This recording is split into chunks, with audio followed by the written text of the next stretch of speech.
Welcome to JMIC Media News 123. Today's top stories include discussions at the World Economic Forum in Saudi Arabia, focusing on the crisis in Gaza. Insightful talks were held by leaders from Jordan and Egypt. Dawn News shed light on this important meeting. Thank you for tuning in to JMIC Media News Flash 123. Necessary that any ceasefire be permanent, not temporary. And on that basis, we can start then working on what comes next. And obviously, without a real political pathway, not just for Gaza, but for Palestine as a whole, it will be very difficult for Arab countries to discuss how we are going to govern Gaza, especially in the context of the immense destruction that has already befallen there. I was talking yesterday, and the United Nations is saying it is going to take 30 years to rebuild Gaza, 15 years potentially just to remove the rubble. Wow. And that's just the physical infrastructure. Never mind the tremendous trauma that has now befallen the civilians of Gaza. That is also impacting the civilians of the West Bank, and that's why we can't just think about Gaza. We need to think of the situation in its whole context. We have now a population in Gaza, but also in the rest of Palestine, that has been traumatized, that has seen a tremendous suffering and conflict. And in order for us to be able to talk about a sustainable pathway to stability, to security, including for Israel, we're going to have to talk about a Palestinian situation where the Palestinians have hope. And the only way that hope is legitimate is through self-determination, through a credible pathway to a Palestinian state. So that's how we see the situation, and that's, I think, the basis for our engagement. And that's how we think we need to go forward. Let me just follow up one question, because Secretary Blinken put it out there, that he's here partly to try to finalize the U.S.-Saudi security pact. It has many dimensions to it, both economic and security. How close are we to that? What are the issues that need to be resolved now? I think on the bilateral agreements between the Kingdom and the US, we are very, very close. Most of the work has already been done. We have the broad outlines of what we think needs to happen on the Palestinian front. Obviously, from our perspective, when we've coordinated this closely with the Palestinians, it needs to be truly a pathway to a Palestinian state. That's the language. I mean, a pathway to a Palestinian state. Credible, irreversible. Gotcha. That is the only way it's going to work.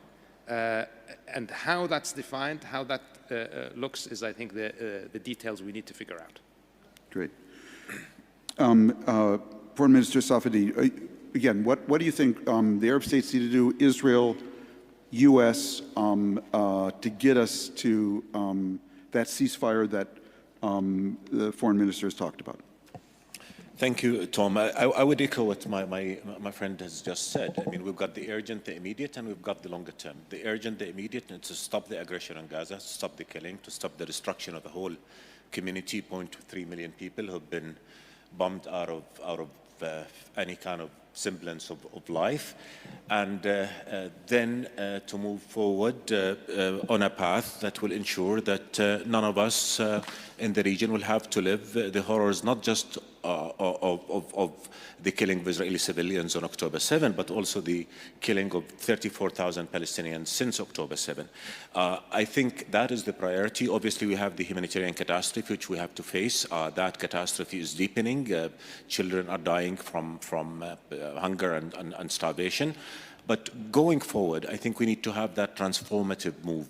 We cannot go back to the modus operandi pre-October 7, where everybody's paying lip service to a longer solution and nobody's doing anything that is realistic, that is impactful, to stop all the measures that are undermining the two-state solution and therefore denying the peoples of the region, Israelis, Palestinians, all of us, the right to live in peace and security. We in the Arab world have been consistent. You know better than anybody else the Arab Initiative of 2002, which offers full peace and acceptance and security guarantees to Israel in return for ending the occupation and all of us move on with our lives. You know that Israel has not looked at that, and now we're reiterating where we were. We as Arab countries, we have a plan. We know what we want. We want peace on the basis of the two-state solution. We have a plan on how to get there. I think what's missing is what Israel needs to do and what the international community needs to do. What Israel needs to do is to come out clear and say that it commits to that just and lasting peace, and to go over fallacies, get over fallacies that it can parachute over the Palestinian issue to have regional peace. The challenge that we have is that we don't have a partner in Israel now. You have the most radical government in the history of Israel, run by a prime minister who's driven by an ideology that does not believe in the two-state solution. And let's remember, this is not something new. Remember, after Rabin signed the Oslo talks, the current prime minister of Israel was out there with demonstrators accusing the late Rabin of betraying Zionism, which to his constituents is betraying Israel. So that is the thing that we have. So Israel needs to agree to a path towards peace, agree to an endgame solution, and we all in the international community say that the two-state solution is the only path forward. Israel is saying no. It will not agree to that. Netanyahu has said publicly. And that brings me to the international community, which if all of the international community agrees that the only way to ensure peace, security for Palestinians and Israelis is the two-state solution, then what are we going to do about the party that blocks the realization of that solution, which, to be honest, is the Israeli government at this point? Do we allow Netanyahu to do the future of the region to more conflict and war and destruction? Or do we do what it takes to force peace, recognize a Palestinian state, and work with us? And we're more than willing on a plan that will ensure the fulfillment of Palestinian rights and will also ensure the security for Israel. This is what's lacking. We hear a lot of political pronouncements in support of the two-state solution, but we see no real action that would stop settlements, for instance, which is death to the two-state solution. Number of settlers in 1993 when Oslo was signed was 200,000. Now it's 700,000. Last year saw the largest amount of land grabs and settlements. So that we need to face reality, and we need to accept that the status quo is untenable, that we cannot go to the modus operandi pre-October 7. And if we want to ensure a future of peace for the region, we have to make that big move out of the space of radicalism and violence, create our own space of peace, and work in accordance with a plan. And you will find all of us in the region ready to do the heavy lifting. But we need the world to face what will the world do if Netanyahu continues to block that prospect for peace. What will we do if Netanyahu continues to take us towards the region, towards regional war? And will he face consequences? And I just want to close with one sentence, if I may. Netanyahu says he wants to achieve complete victory for Israel. Reality is, strategically, he achieved nothing but complete defeat for Israel. Because if you look at what's happening in the world, look where Israel's standing is, look where all of us are, he is losing, and he is making Israel a pariah. And how is that good for the future of the Israelis and the Palestinians and the whole region? Quick follow-up, which is there are actually two parties who are dead set against the Palestinian state. One is called Hamas, and the other is called this Israeli government. What should happen with Hamas? What do we do with Hamas? Look, again, I think what we're facing is too dangerous for us to mince our words. So we have to be very, very unequivocal about it. Hamas did not create the conflict. The conflict created Hamas. So basically, as I said before, Hamas is an idea. You're not going to bomb it out of existence, but you can offer an alternative. Offer peace, offer Palestinians a promise of a normal life as the rest of the world, sovereignty, independence, and then that will tell Hamas, or what Hamas advocates, is no longer relevant, it's no longer needed. And even on the hostages, and let me just be unequivocal, we all support the release of hostages, we all support the ongoing discussions and negotiations to get the hostages out. But the only time hostages were released was when there was a truce. So give an alternative, give Palestinian people hope, give them a future, and the raison d'etre for what Hamas advocates would no longer be there. And that applies to other elements in the region as well. So, and I have to bring Rafah because the narrative coming out from Israel now is that if you release the hostages, we will not attack Rafah. I think that's a very immoral argument that should not be made, because what that translates into is that I will go ahead and kill another 10,000 Palestinians until I get the hostages. And we want the hostages out, but turn the table, say, put a ceasefire on the table. And then all of us will have the argument to say to Hamas that the ceasefire is there. If we don't release the hostages, there'll be more war and more Palestinians will be killed. So I think we just need to go back to the bottom line, to the fundamental, quintessential question is, what does Netanyahu want? And it's clear from everything we've seen that Netanyahu doesn't want peace, and that is dragging all of us into the mud, including the U.S., including all moderate forces in the region. Thank you. Foreign Secretary, Minister Shukri, Egypt now seems to be playing even a more important role in the hostage release talks, ceasefire hostage release talks. Could you first of all just bring us up to date where that stands? I've literally been watching the wires every hour, and I know Egypt's playing such an important role in that. And then address the wider question, but could you start there? Well, let me address the wider question first. Please. And in addition to what my distinguished colleagues have mentioned, I'd like to focus on what we all need to do. And what we all need to do is to make a clear, categorical commitment to our willingness to implement the creation of a Palestinian state, thereby resolving the Palestinian issue and breaking the cycle of violence that has existed over the last 75 years.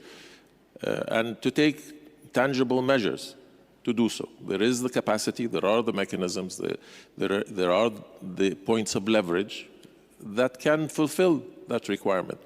But it is the declaration, the categorical, not a path, not a process, but rather a very clear and determined commitment with implementation and policies that bring about the result.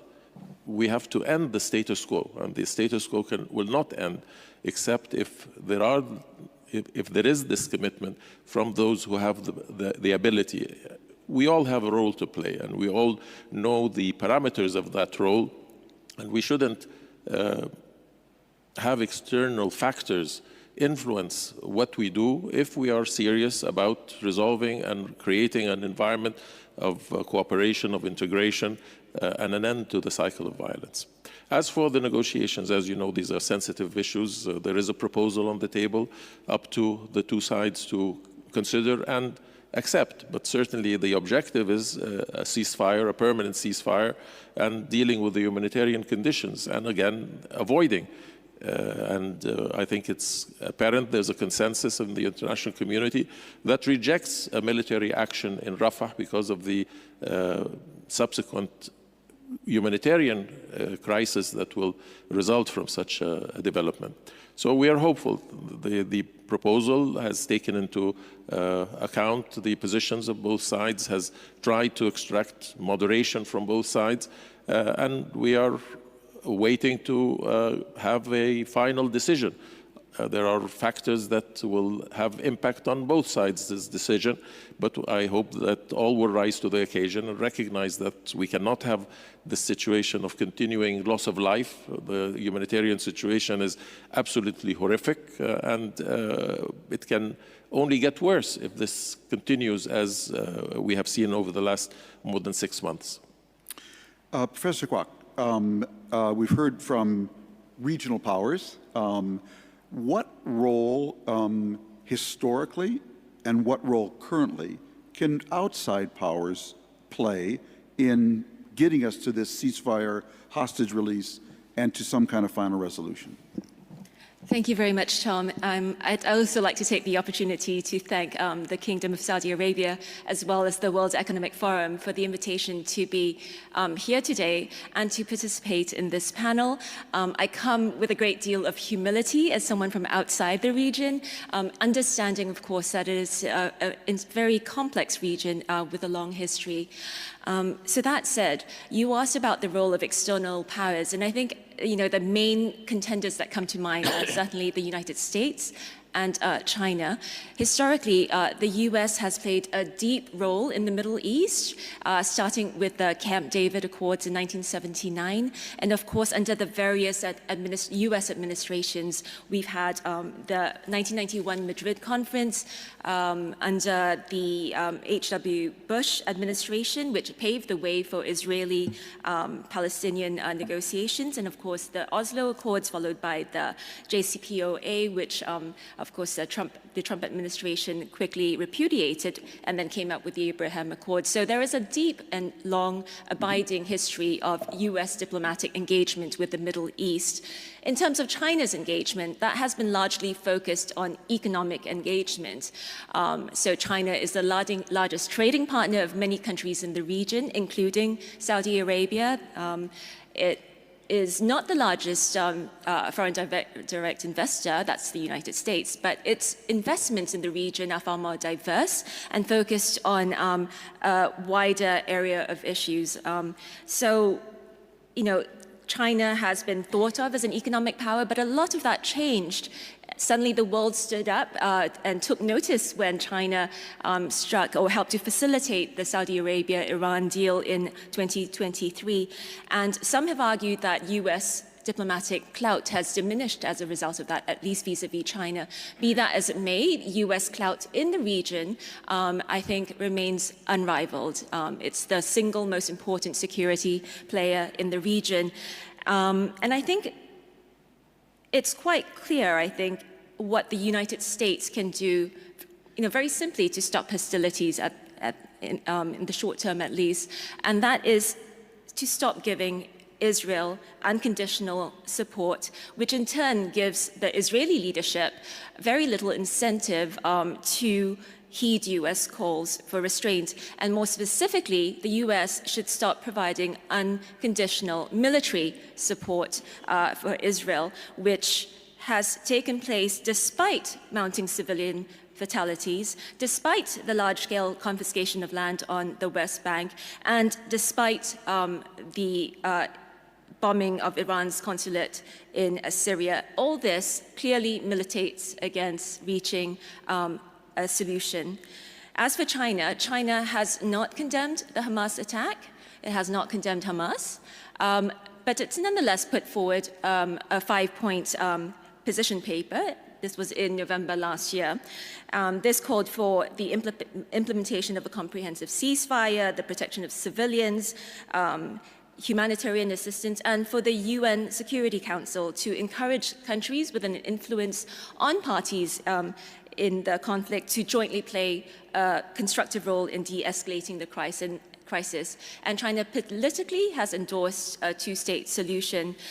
Yet I would say that beyond leveraging the crisis to showcase what many see as American hypocrisy, China hasn't quite stepped up to the plate to play a larger diplomatic role in resolving the current crisis. And I think it's notable, as several analysts in Brookings have pointed out, that China, in its position paper, actually calls for the UNSC, the UN Security Council, or the UN, to take the lead on advancing each of the 5 points, and it has not repeated its offer that it made last spring to mediate between Israel and Palestine.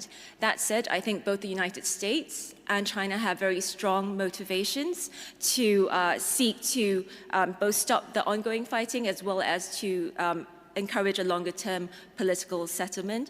I think what many in this part of the world might not realize is that the reputational hit that the US has suffered has actually extended has extended beyond this part of the world, even to my part of the world, Asia and Southeast Asia in particular. And so in a poll that was conducted this year, the United States, for the very first time, was not the choice of partner for countries in Southeast Asia if they had to choose between the United States and China. More of them would have chosen China? More of them chose China. So it was just a little bit of an edge, but nonetheless, it was the first time ever that China edged out the United States as the choice of partner should countries be forced to choose. And I think, you know, beyond the reputational hit, the United States has declared the Indo-Pacific region as its strategic focus, area of priority. And what is going on in the Middle East, what is going on in Europe clearly distracts and militates against its ability to send or to offer up resources to the region. So I think it would be disadvantaged in any Chinese adventurism in Taiwan, for instance. So this conflict is not helping the United States at all, and it needs to resolve it in the short term, but also in the long term as well. But China too, as we heard from Secretary Blinken, has every interest in resolving this instability in the Middle East. It's not in China's interests, and it can only go so far in terms of pointing out double standards. Beyond a certain point, countries are going to say, you pointed out double standards, but what are you doing yourself to help resolve or manage the conflict? Thank you. Foreign Minister Farhan, for a resolution to happen and for the U.S.-Saudi deal to go ahead, Israel's got to be out of Gaza, and we have to have a stable ceasefire. I think one of the biggest questions out there is if Israel does get out, and this is to all three of the foreign ministers, what goes in? The PA clearly is not in a position today to take that place. Could there be an Arab peacekeeping force? Would your countries want to participate in it? I mean, the key question is under what parameters? Without clarity on those parameters, it's difficult to answer that question as a hypothetical. The Palestinian Authority has some capacity, but obviously that'll need to be supported. Yeah. What's going to be left? When is all of that goes into the question? But it's very difficult for us to engage on that without clarity on the other element, or without clarity on the pathway to Palestinian statehood. Yeah. If there is clarity on that, it makes everything more tenable. It makes it more tenable practically, because that means that whoever does go in, whether it's an international force mandated by the UN, whether it's a mixed force of some countries that are willing to do it, whatever that force is, it will have the credibility to engage on the ground. There will not be the credibility for those spoilers who will call it an occupying force or anything like that, because it will be a force coming to implement stability, security, safety for the Palestinian people while they are preparing to finally achieve that goal of self-determination. That's entirely different from some type of security arrangement that is temporary with an unclear political horizon. So that's why we need to have that discussion in tandem. And as we have that discussion, we will have more clarity of who could possibly go in. Foreign Minister Safadi. Thank you. Again, I think we're aligned on this. I mean, first of all, we don't know what kind of Gaza we'll be dealing with. What role will Israel play in Gaza? Is it going to cut Gaza in the middle and occupy half of it? Is it going to maintain Israeli forces there and continue with security operations against Palestinians there? And we've got to remember, Gaza is simply destroyed. Gaza has collapsed. So you're talking about a traumatized community. And whoever goes into Gaza cannot be seen as the enemy. Whoever goes into Gaza cannot be seen as going to clean Israel's mess.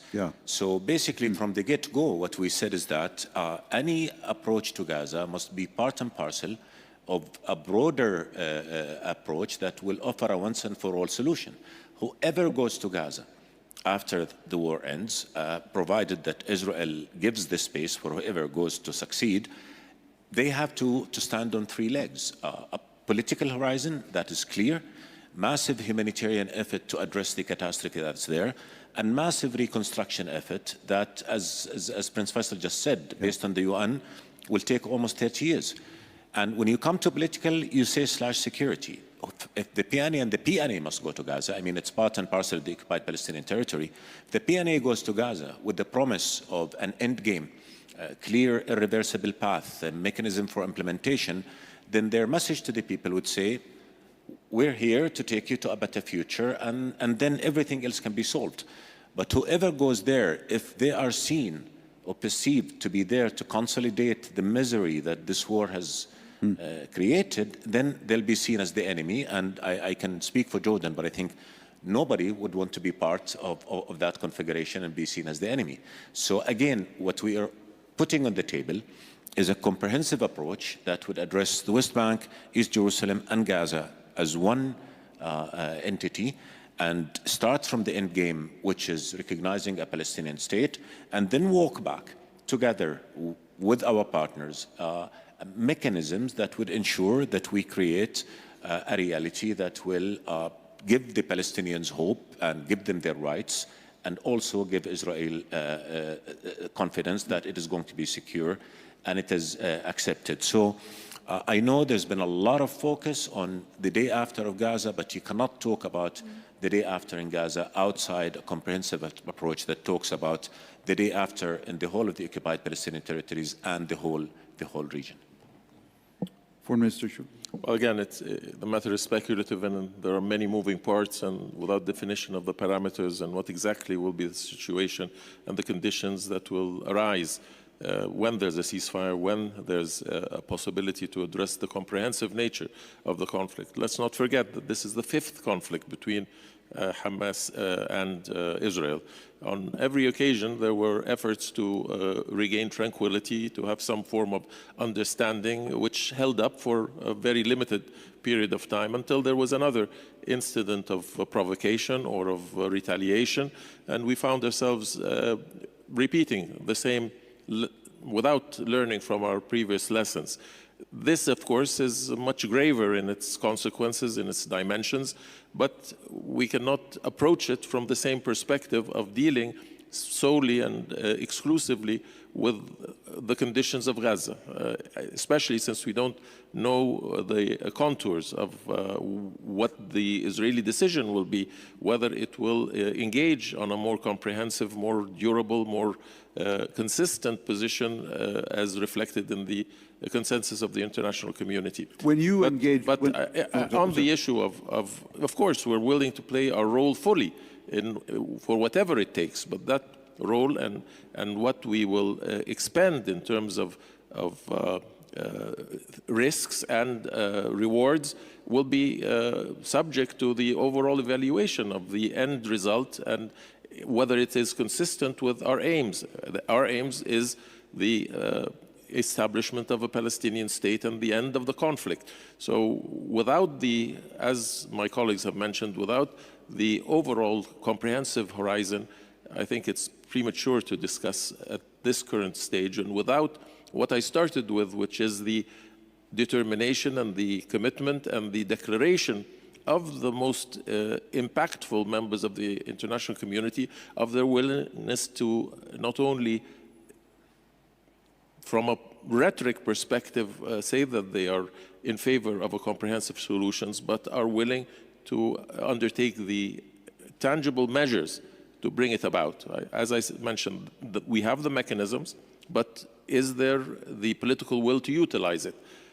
Is there political will to bring the leverage necessary on all sides? And all sides will have to show moderation, show responsibility, and be willing. But if it is addressed from the ideological, radical perspective, then I think we are only doomed to fail. Well, you know, Egypt's had a lot of, obviously, experience with Gaza and with Hamas. I want to ask you that question I asked Foreign Minister Safadi, which is, what does, though, happen to Hamas, okay? I mean, do they melt away? Do they join the PLO? Do they accept Oslo? I mean, that's not a small question here. It's a legitimate question, but I think Minister Safadi has answered it. The justification of Hamas has continued to be the resistance to the occupation. If you detract that, if you provide the implementation of a two-state solution, and there have been declarations by some of the leadership of Hamas that they would relinquish the armed struggle if there was a clear commitment to establish a Palestinian state. But certainly the struggle, the actions would necessarily desist from resistance, and let us not forget that a resistance of a people towards an occupying power is a principle enshrined in the Charter of the United Nations. So as long as there is an occupation, there will always be a justification for resisting that occupation within international law and within the full respect of international humanitarian law. So this is an evolutionary process, but again, we have to put in place the conditions for which Hamas becomes a partner in the process, a participant in the creation of the Palestinian state, and within the context of the constituents, which are the Palestinians. They have to define what role will Hamas undertake. Professor Kwok, let's take the other side of your perspective now.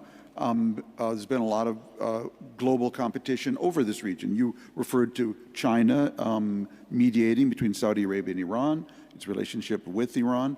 The United States, our goal is obviously to get China's influence as much out of this region as possible. The countries in the region have tried to stay as neutral as possible in a lot of that. Talk about that dynamic to us. Well, I think it's fair to say that with increasing geopolitical competition, countries apart from the United States and China in all regions of the world have been facing an increasing pressure not to choose sides, not to have to pick the United States or China, to have, I guess, one's cake and eat it too. And the US and China have sought at various points to make clear that they're not actually forcing countries to choose sides. But if we look at, say, the debate around the 5G and what countries should be picking, I think that demonstrates the sort of pressures that are put to bear on countries regardless of what Talk about that in a little more China. specifics around Huawei and that debate. Yeah, exactly. Can you explain that? Just talk about it a little bit.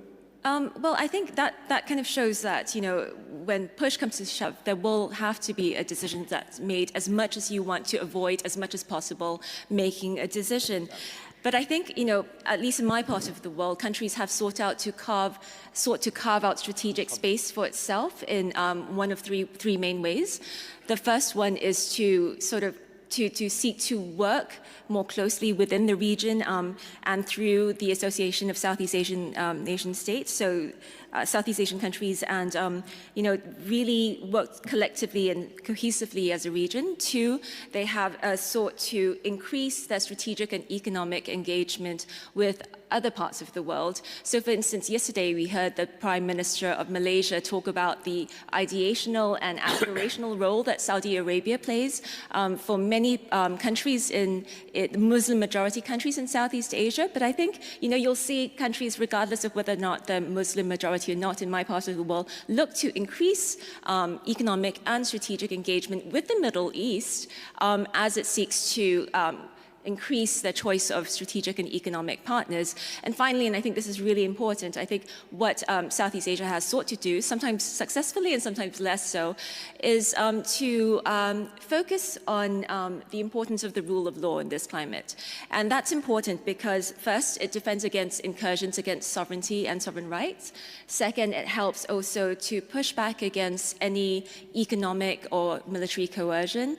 And third, I think that focus on the rule of law is really important because it allows countries in the region to frame their choice as not as, you know, the US or China, but a decision made to support the rule of law. And I think in that respect, it seeks to carve out strategic autonomy for itself.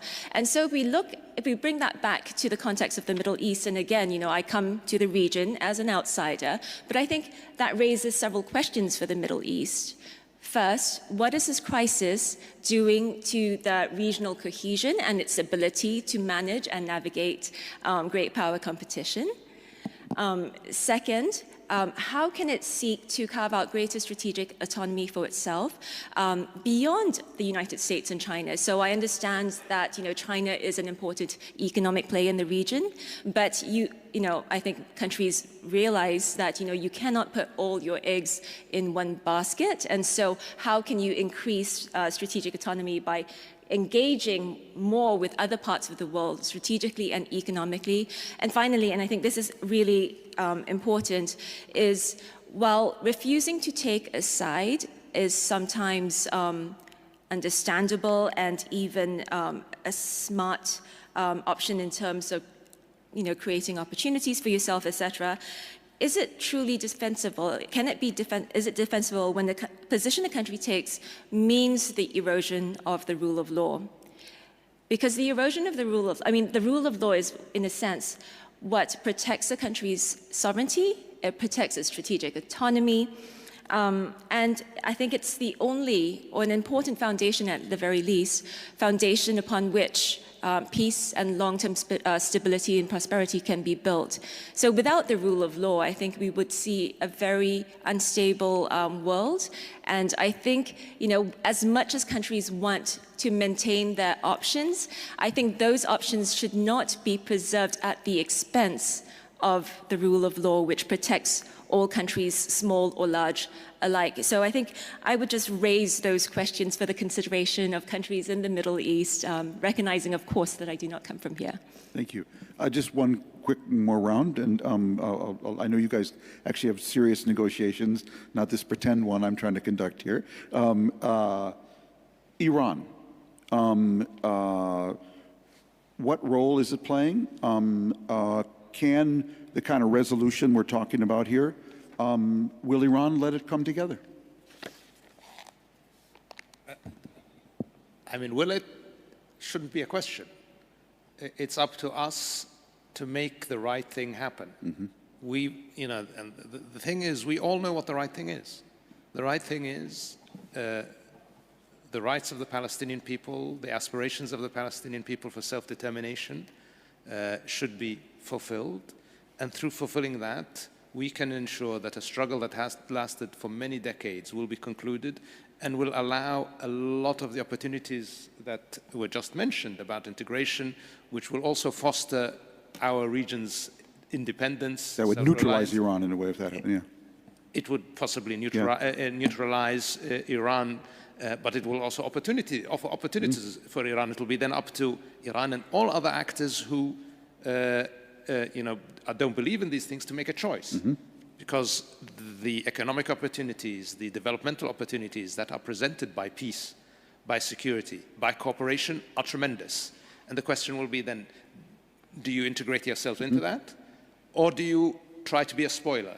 And the thing is, if we are all focused on the right path, on the path of justice for the Palestinians, and in tandem with that, the path of cooperation and integration, it will insulate us from an attempt to disrupt the region. I think that choice is a very important choice to make, and I suspect that Iran and others will look at it very, very seriously, and they will have to make that choice. And I can only hope that they will join in such a pathway towards a much better, much more integrated region. I'll note that Iran has for many years championed the idea of regional interdependence and the region looking after its own security. So this is actually what this opportunity presents. And then it will be up to them to either stand by the rhetoric they've occupied. If we say the Palestinian state is here, which is one of the raison d'etre that they've used consistently, and the idea of regional cooperation is also here. So, this is a situation where we can all prosper and move forward together. For Mr. Safadi, I want to, if you want to address that, but also a different question related, which is, it's clear that an effective, credible, non-corrupt, legitimate PA is a keystone for everything here. What kind of changes do we need in the PA to be able to play that role of filling the vacuum in Gaza? And what can all three of these countries do to help them, achieve that capability? If I may first, Tom, just address the Iran issue. And I think we have too many conflicts in the region. None of us want more conflict. Obviously, none of us want a conflict with Iran. But in order for us to have good neighborly relations with Iran, there are some Iranian policies that have to do with our own security and intervention in our affairs that have to stop. And there are ongoing conversations with the Iranian to make sure that we get to that. The other side is the Iran-Israel kind of situation, and our position in Jordan has always been solve the Palestinian issue, and then anybody from outside will have no reason to interfere. If you give the Palestinians their state and their freedom, and they will be the first to tell Iran, stay out of our business, and Iran will then have no reason to interfere, and then we'll all be able to say, we don't want any more trouble in our region, we want peace and security. We lived the danger of an escalation not too long ago. We were in the crossfire in Jordan, and we made it unequivocally clear to both Iran and Israel that Jordan will not be a battleground for you, and that anybody who violates our security and endanger the livelihoods of our people, we will stand up to them to the extent that we can. Yeah. So I think, and that just speaks to the danger inherent in failing to, again, solve the conflict and allow for escalation, because that will just bring all of us to more trouble and more conflict. On the Palestinian issue, look, I mean, The PA issue, yeah. PA, Yeah. the PA was created out of Oslo in 1993, and the PA was created as a temporary agency for 5 years, which should have then transited to what would have been a Palestinian state. The PNA was created to offer its people two things: better lives and freedom. It could deliver on nothing. Now, obviously, it has to do a lot of its internal work as well, but the other flip of the coin is that Israel did not provide the conditions conducive for the PA to be able to move forward. So the loss of credibility by the PNA is also greatly due to the fact that Israel did not honor Oslo. On the contrary, it went on with creating hurdles to it being able to serve its people and serve the cause of peace. And just one example, Tom, I mean, both Sameh and I, Minister Shukri and I were in the room in February of last year when we started the Aqaba Sharm process. And we started the Aqaba Sharm process at the time with the hope of creating a pause of 6 months during which we'll have some confidence-building measures that would take us to engagement on political horizon.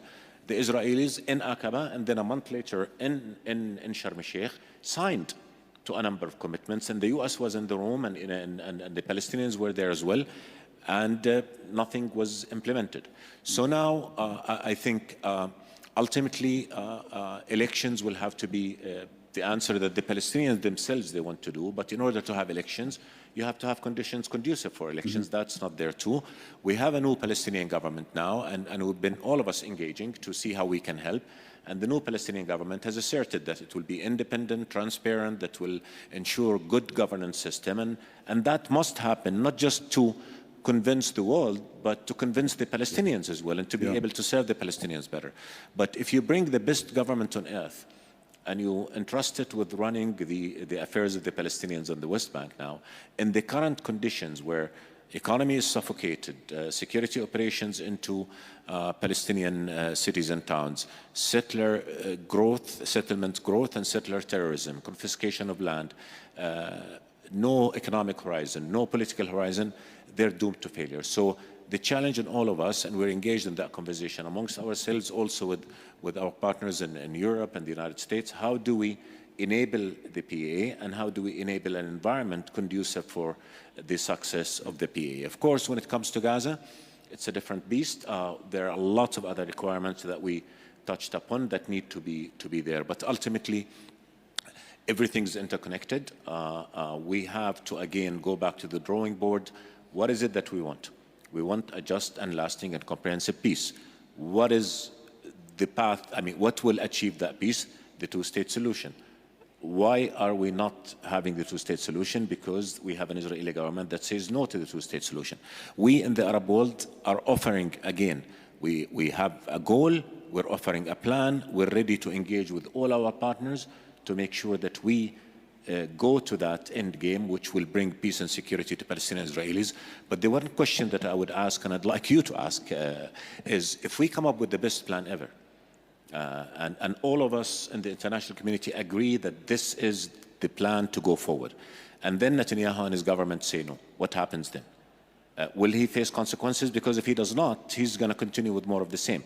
So I think we really have to call a spade and say the party that is responsible for denying Palestinians, Israelis, the whole region peace must be held accountable, and all of us must come together to prevent it from dooming the future to conflict. And this is the quintessential question that we have not yet seen any answer to. And if we don't answer that, I think we'll be moving in the same cycle, and that would be an environment conducive to more violence, more conflict. And the amount of dehumanization and hatred that has come out of this latest round of confrontation, of the aggression on Gaza and all, is beyond description. And I think one challenge we all need to think about is how do we navigate around that once the guns go silent, and they will go silent. And we cannot navigate around that unless, again, we offer that big move, that transformative move that convince people that ultimately, finally, after 30 years of negotiations, the end game is near, and we're about to get there. For Mr. Shukri. Well, on the issue of Iran, I think we have to look at the historical context of the region, a region that has been plagued since World War II with a great deal of turbulence, starting with the legacy of colonialism, subsequently the Palestinian issue, the rise of fundamentalism, the Islamic State and its effects, the policies of regime change, the 20-year presence of foreign forces in Iraq. And all of this has been compounded by a sense of antagonism, revenge, hatred, and a cycle of violence. And all of this has an impact. And I think primarily the principles that were enshrined in the Charter of the United Nations, which we all advocate, but do not necessarily interpret into policies, and the polarization that has occurred more recently with Ukraine and the Russian-Western divide have all added to the complexities and compounded the difficulties, and thereby the application also of the rule-based order and applying it consistently and devoid of double standards is necessary to create the environment. If the environment exists where there are a solution to the conflicts, and with the Palestinian issue being at the core of whether rightly or as a pretext, but we have to take it into account. A lot of the fundamentalism has utilized the Palestinian issue, and we see that when push comes to shove, it does not really support the Palestinians in the way that was projected on many occasions. So again, it is the resolution of those issues, a coalition to defeat the ideologies, radical ideologies, wherever they may exist, and an application without double standards, without an effort to project you're either with us or against us, so that we can address the needs of our people, address within cooperation, while maintaining sovereignty and while maintaining our ability to move forward without the infringement and without the expansionism that has been, unfortunately, a constant during these last 40, 50 years. Professor Kwok, on the Iran question, it's so that mid-sized power, you talked about the states here staying neutral in the great power game. You talked about the great powers, coming into the region. Iran's right in the middle there. How do you see it? Its role in this? Well, it's not something that I look very closely at, but I think it's clear that Iran, like the other countries in the region, have an incentive to move beyond the sort of the quicksand that it has been in for like decades. And I think there's so much potential in that country, and certainly it should be seeking to move beyond that. The question, though, is about incentives and what can be put on the table for them to feel incentivized to move towards the future that I think every country in the Middle East looks forward to. I think when I was in school, I think my image of the Middle East was a very different image from what I see today, right? So when I thought about the Middle East, I saw on the news, it was the conflict, it was the war. And in fact, my desire to study international relations for my master's was because I wanted to understand how countries could be in conflict for so many years without resolution. Surely it couldn't be that difficult. But then I think as we moved along, as the region moved along, it was progressive. There was tremendous economic development, and so a very different image of the Middle East emerged. And of course, Iran would be a part of that different picture of the Middle East. And now I think it's, I guess, the fork in the road for the region and for the world as well. Because as I mentioned earlier, what happens in the Middle East doesn't stay in the Middle East, and it has the ability to destabilize the globe as well. And like going back to the poll I mentioned earlier, the Middle East crisis, Palestine and Israel, has been ranked in my region as the single most important geopolitical conflict for the region, beyond even, say, the South China Sea, which is a flashpoint in the region. So I think, Iran should want what's best for the region because it's best for itself as well. Well, thank you. And I want to thank all our panelists. I have to excuse particularly the 3 foreign ministers. They actually have to go work on actually resolving this conflict right now. Thank all of you for being here, and thank you all for staying.